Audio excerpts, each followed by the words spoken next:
Hello friends, welcome to all. आज मैं आपके लिए जो वीडियो लेके आ रहा हूँ, देखिए भारती एयरटेल का कमाल जरा देखिए। आज की डेट में कितना कमाया है, प्रॉफिट हुआ है या नहीं हुआ है, क्योंकि अक्सर आपने देखा होगा लॉसेस का सामना करना पड़ रहा था। तो भारती एयरटेल 26,567 करोड़ का रेवेन्यू तो देखने को मिल रहा है, बट प्रॉफिटेबिलिटी उसके क्या हाल है, जरा चलते हैं सीधे रिजल्ट्स की तरफ। भारतीय एयरटेल के स्टॉक को तसल्ली से देखिए। आज ही रिजल्ट आया है, कब? 4 सवा 4 बजे, और रिजल्ट आपके सामने। तो भारतीय एयरटेल एक टॉप का स्टॉक है, हर कोई जानता है इसको। 3 लाख करोड़ के ऊपर का मार्केट कैपिटलाइजेशन है। जनरली इसको लोग जानते हैं अपने काम धाम के, यानी कि DTH services, mobile services, internet broadband services, इसके नाम पे इसका बढ़िया नाम है। रिलायंस जियो ने बड़ा टफ कंपटीशन जरूर दिया, लेकिन उसके बावजूद देखिए जरा किस तरीके से रेवेन्यू में ग्रोथ देखने को मिल रहा है। मतलब 21,650 करोड़, क्योंकि ये मिलियंस में नंबर है, मैं आपको करोड़ में कन्वर्ट करके इसको बता रहा हूं। यहां से जंप करके सीधे सीधे 26,567 करोड़, मतलब राउंड ऑफ करके अगर फिगर देखी जाए तो 5,000 करोड़ का जंप आपको देखने को मिल रहा है रेवेन्यू में। बहुत ही बढ़िया मैं कहूंगा। यहाँ पे देखिए, आगे डिटेल में समझने की कोशिश करेंगे। एक्सपेंसेस में भी यहाँ पे जंप देखने को आपको जरूर मिल रहा है। उसकी वजह से अब ये आप देखोगे, जो ये mobile services, internet services, tower, क्योंकि इसके अंदर भारतीय इंफ्राटेल जिसको इंडस टावर कहते हैं, उसके अंदर भी इसकी होल्डिंग है। तो कहीं ना कहीं बहुत सारी जगह से अब ओवरऑल जब आप देखोगे, इसके कई कंटिन्यूइंग ऑपरेशन, कई डिसकंटिन्यूड ऑपरेशन, इधर उधर से प्रॉफिट आ रहा होगा, तो उसको ओवरऑल समझने की कोशिश करते हैं। देखिए काफी सारे सेगमेंट। अब ओवरऑल पिक्चर यहाँ पे profit and loss before exceptional item company ने दिखा दिया। भाई हमको हुआ है 406 करोड़ का प्रॉफिट। पिछले साल ये इन्होंने दिखाया था 1285 करोड़ का लॉस। उसके बाद देखिए प्रॉफिट बिफोर एक्सेप्शनल आइटम देखा, loss before tax from continuing operation. अगर देखा जाए टैक्स से पहले, तो कंपनी ने सीधे सीधे कहा भाई हमको हुआ है 4,153 करोड़ का लॉस, जो कि पिछले साल कितना था? 2,335 करोड़ का लॉस था। अब देखिए आगे और डिटेल। लॉस फ्रॉम द यहाँ पे loss for the period from continuing operation, देखिए ये बिफोर टैक्स था। अगर ओवरऑल देखा जाए तो कंपनी को 8,460 करोड़ का लॉस अभी के टाइम पे हुआ, जो कि पिछली बार 1,100 करोड़ के आसपास का लॉस था। अब आप कहोगे यार सब कुछ लॉस ही लॉस है, तो प्रॉफिटेबिलिटी कहां से दिख रही है? तो ओवरऑल पिक्चर जब हम देखते हैं यहाँ पे और आगे डिटेल में आते हैं, कंटिन्यूइंग ऑपरेशन के अलावा डिसकंटिन्यूड ऑपरेशन में चलते हैं, तो यहां पे कंपनी ने 9,810 करोड़ का प्रॉफिट दिखाया, जो कि मात्र पिछली बार कितना था? 706 करोड़। तो जिसकी वजह से ओवरऑल कंपनी किस पे चली गई है? प्रॉफिट में। तो 1350 करोड़ का कंपनी ने ओवरऑल प्रॉफिट यहां पे दिखाया है, जो कि पिछली बार कितना था? 464 करोड़ का लॉस था। अब आप कहोगे तो बहुत ही बढ़िया बात है। चलिए ये तो हमने डिटेल में देखी, जरा चलते हैं सेगमेंट वाइज स्ट्रक्चर को समझने की कोशिश करते हैं। जैसा मैंने आपको बताया, एयरटेल न केवल इंडिया बल्कि साउथ अफ्रीका कॉन्टिनेंट में अच्छा खासा इसका बिजनेस है। देखिए अफ्रीका और साउथ एशिया में। तो मोबाइल सर्विसेज की अगर बात की जाए तो इंडिया के अलावा और कहां कहां इसका दारोमदार है, तो देखिए पिछले साल इंडिया के बिजनेस की बात करें तो कितना रेवेन्यू जनरेट हुआ था? 11,165 करोड़ का, जो कि इस बार आपको देखने को मिल रहा है 14,778 करोड़ का। मतलब इंडिया के अंदर मोबाइल सर्विसेज से अच्छी खासी कमाई की है इस बार एयरटेल ने। और अफ्रीका की अगर बात की जाए तो कितना, देखिए अफ्रीका की बात की जाए तो 6,269 करोड़ से जंप करके 7,644 करोड़। तो यहाँ पे भी पॉजिटिविटी देखने को मिली है। हाँ, साउथ एशिया में थोड़ा सा यहाँ पे चीजें कम देखने को मिली है, हल्का सा मैं कहूंगा 115 करोड़ से ये 106 करोड़ के आसपास, 106 करोड़। उसके अलावा अगर आप एयरटेल के बिजनेस को देखोगे तो वहां पे एयरटेल का बिजनेस जो है ओवरऑल ये भी पॉजिटिविटी आपको देखने को मिल रहा है। Airtel business, home services, digital TV services, यहाँ पे देखिए अब ये अलग अलग सेगमेंट्स यहाँ पे आ जाते हैं। किस तरीके से ये रेवेन्यू का जंप आपको देखने को मिला है। तो ओवरऑल पिक्चर जब देखते हो तो आप पूरा सेगमेंट वाइज रेवेन्यू को जब जोड़ के आप देखते हो तो यहाँ पे ओवरऑल पिक्चर आपको कहोगे हाँ भाई जंपिंग रेवेन्यू में देखने को मिल रही है। तो एयरटेल के रिजल्ट को हमने देखा, लेकिन एयरटेल के रिजल्ट के अलावा मैं आपको कुछ और इंपॉर्टेंट बातें एयरटेल के बारे में बताऊंगा, जो कि है इसके शेयर होल्डिंग पैटर्न के बारे में।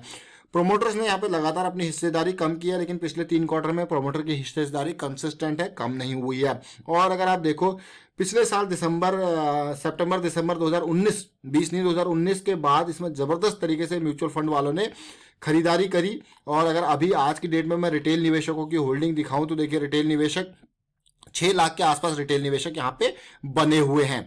और उसके अलावा अब मैं चलता हूँ टेक्निकल एनालिसिस पे, समझने की कोशिश करते हैं स्टॉक को।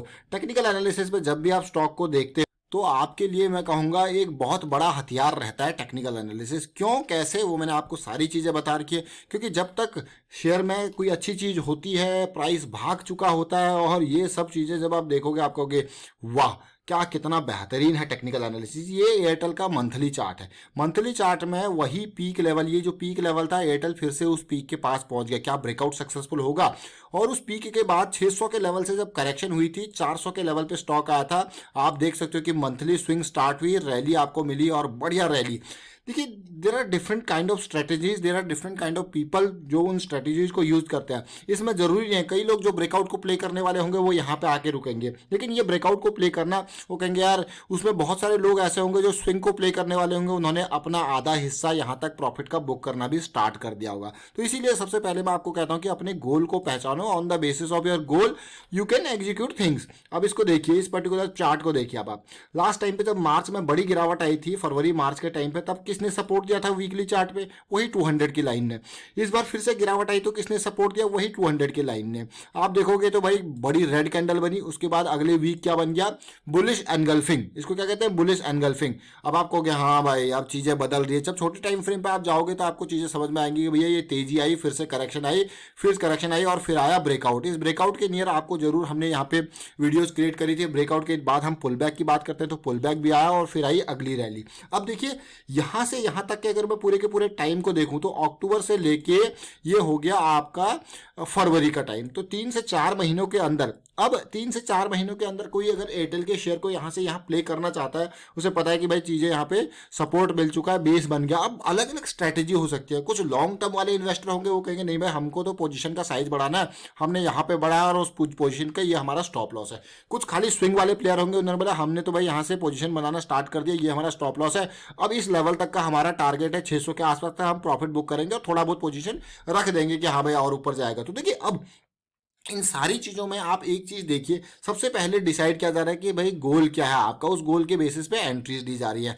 अब बात करते हैं, अगर मैं छोटे टाइम फ्रेम पे आऊँ, जैसे मैंने आपको कहा कि एक पूरा का पूरा ये इंपल्स स्टार्ट हुआ, इस इंपल्स के अंदर हमारे पास बहुत सारे छोटे इंपल्स और करेक्शन देखने को मिलेंगे। अब ये देखिए, ये पार्ट देखिए, ये क्या है, व्हाट इज दिस? इस पॉइंट को देखो, इस पॉइंट को देखो, लोअर लो है, लेकिन आरएसआई पे जब इन दोनों पॉइंट्स को आप देखोगे, आप कहोगे भैया ये आपका बुलिश डाइवर्जेंस बनता हुआ दिख रहा है, जो कि एक पॉजिटिविटी लेके आएगा। और उसके बाद आती है रैली। रैली के बाद फिर आपको क्या चाहिए भाई? इंपल्स के बाद करेक्शन चाहिए एंट्री के लिए, वो आपको करेक्शन मिला। और जैसा कि मैंने आपको कहा था भाई, करेक्शन के बाद देखिए ब्रेकआउट जो ये हुआ, ये लेवल जो ब्रेक हुआ, उसके बाद देखिए पुल बैक भी उसी के लेवल पे आया, बढ़िया पुल बैक का पॉइंट है। पुल के बाद फिर से तेजी आती है। फिर इस पार्ट को देखिए, इस एयरटेल के स्टॉक में जब इस एरिया को देखोगे, अभी मैं देखिए लाइन ड्रॉ यहाँ पे करता हूँ, इस लाइन को देखिए, ये इसको आप क्या कहोगे? आप कहोगे भैया ये तो inverse head and shoulder position है और ये बढ़िया तरीके से बुलिश क्रॉस के बाद देखिए पहली करेक्शन, आपके लिए हमेशा कहता हूं मैं, पहली करेक्शन बुलिश क्रॉस के बाद बहुत इंपॉर्टेंट होती है और ब्रेकआउट के बाद पुल बैक भी बहुत इंपॉर्टेंट होता है। देखिए अब आप, ये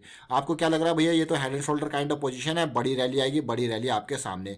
फिर क्या आई? करेक्शन आई, करेक्शन के बाद फिर से रैली। अब आप, बहुत सारे लोग कहेंगे भाई शेयर यहाँ से भाग जाएगा। देखिए, मैं आपको हमेशा जब भी कहता हूँ आपको किसी भी स्टॉक में इन्वेस्ट करना हो ना, तो कोशिश कीजिए कि वो स्टॉक मूविंग एवरेज के पास हो और करेक्शन रिजोल्यूशन उसमें देखने को मिले। क्यों पास हो का ये मतलब है, जब ब्रेकआउट जब आप प्ले करते हो और ब्रेकआउट मूविंग एवरेजेस के पास है, अब आप कहोगे मतलब अभी का ब्रेकआउट देखिए मूविंग एवरेज से कितनी दूर है, तो आपका रिस्क कितना ज्यादा है। तो हमेशा रिस्क को सबसे पहली मैं कहूँगा प्राथमिकता देनी है, प्रायोरिटी देनी है। और इस ब्रेकआउट को जब आप प्ले करोगे तो यहाँ पे देखिए मूविंग एवरेज के कितने पास है और ये आपका स्टॉप लॉस है।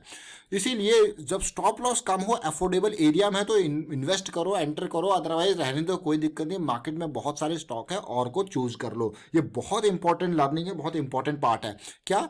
Risk management. रिस्क आपका अफोर्डेबल एरिया में होना चाहिए। Stock market investment are subject to market risk. हमको सबसे पहले क्या कैलकुलेट करना है? Risk. And on the basis of our affordability of the risk we can enter with the position size. आप समझ रहे हो इस बात को? पोजीशन साइज, मान लो यहाँ पे मैं 520 के लेवल पे शेयर को खरीदने की कोशिश कर रहा हूँ, है ना। मेरा रिस्क कितना है? 500 का, 20 रुपए का मेरा रिस्क है और मैं ले सकता हूँ बस 2000 का रिस्क। उसी के हिसाब से मैं यहाँ पे एंटर करूंगा, पोजीशन साइज उसी के हिसाब से रखूंगा।